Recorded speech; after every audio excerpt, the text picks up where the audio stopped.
So I just want to ask you to be sort of explicit. I mean, Trump is being held hostage by whom? Or by who, Benjamin or by Netanyahu and by his many advocates in the United States.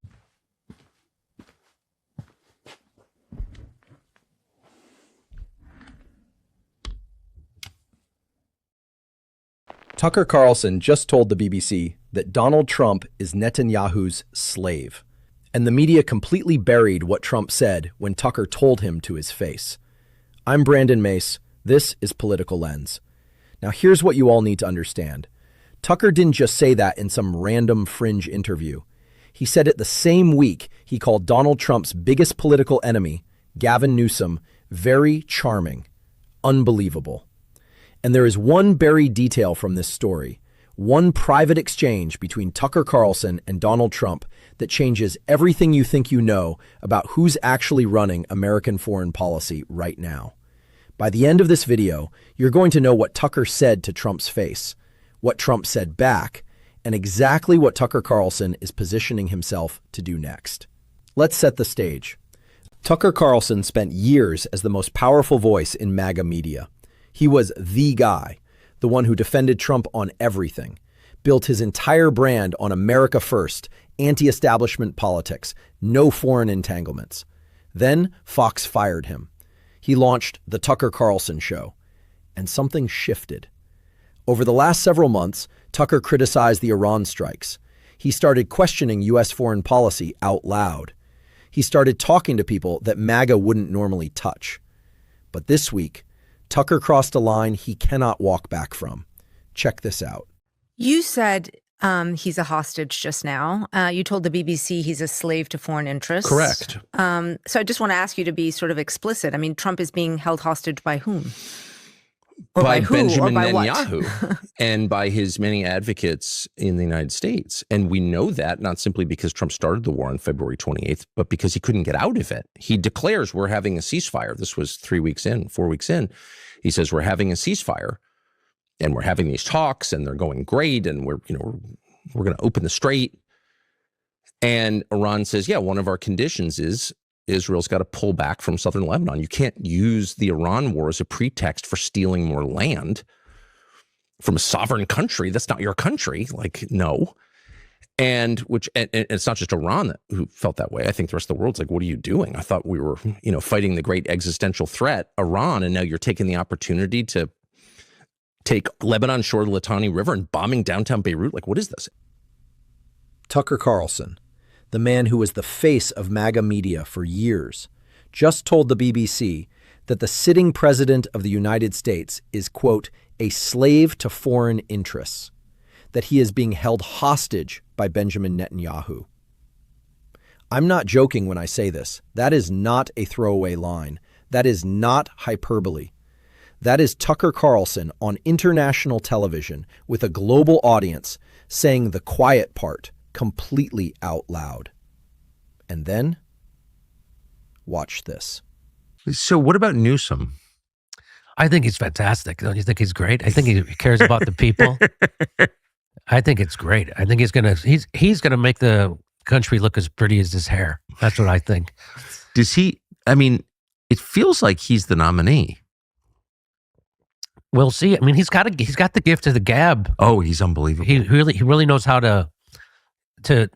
It's like Obama. Like, I would feel better after Obama gave his speech. For sure. I feel good, and I know he's full of it, and I would feel better. Even it's weird. He has that, and he'll say literally anything. Literally anything.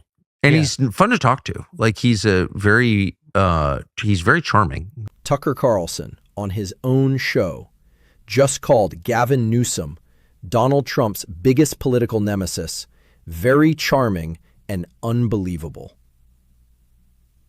The reality is, that is not a contradiction. That is a message. Tucker went to the BBC and made two things crystal clear. One, he believes Trump is no longer operating in the interest of the American people. Two, he is no longer a loyal soldier in the MAGA coalition. But here's the part the mainstream media completely missed. Here's the part they buried. Tucker didn't just speculate about Trump and Netanyahu. He revealed that he told Trump, personally, Netanyahu hates you. face to face. He looked Donald Trump in the eye and said, "Your most important ally in the Middle East does not respect you." And you want to know what Trump said back? "Yeah, I know." Think about what that means. Trump didn't say, "That's not true." He didn't say, "You're wrong, Tucker." He said, "Yeah, I know." That means Trump is not naive. He is not being manipulated without his knowledge. He is making a conscious decision to continue this relationship, knowing exactly how Netanyahu sees him. Tucker's word for that? Slavery. The fact is, this is no longer a fringe position.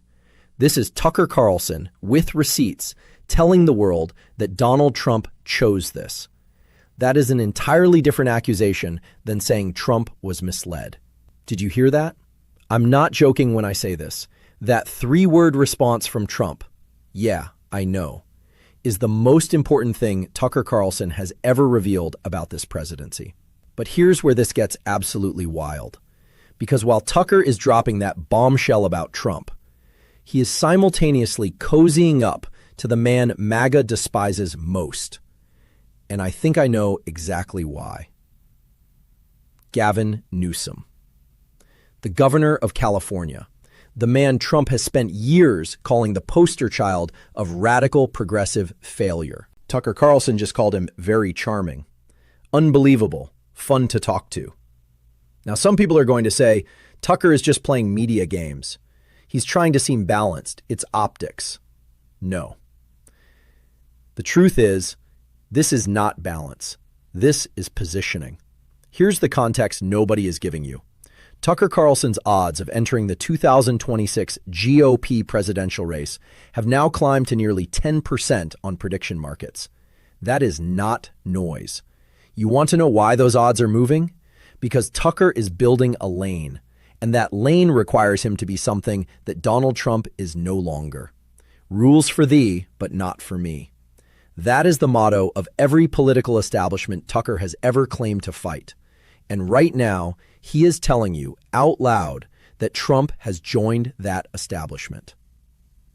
Think about the architecture of what Tucker did this week. He told a British audience that Trump is Netanyahu's slave. He told his own audience that Gavin Newsom is charming. That is not random. That is a deliberate signal to MAGA, to independents, to anyone who is paying attention, that Tucker Carlson answers to no one. The media covered the Newsom clip. They covered the slave clip.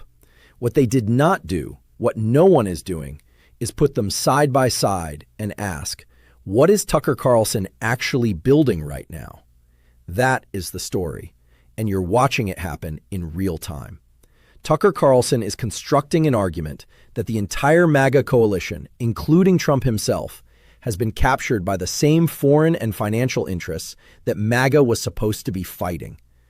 If Tucker makes that case loudly enough, and he is starting to make it, it doesn't just fracture the Republican Party. It fractures the idea of America first. It turns the movement's most powerful narrative weapon against the movement's own leader. The 2026 midterms, Trump's legacy, the future of the America First agenda, all of it depends on MAGA staying unified. Tucker Carlson just told the world it's not.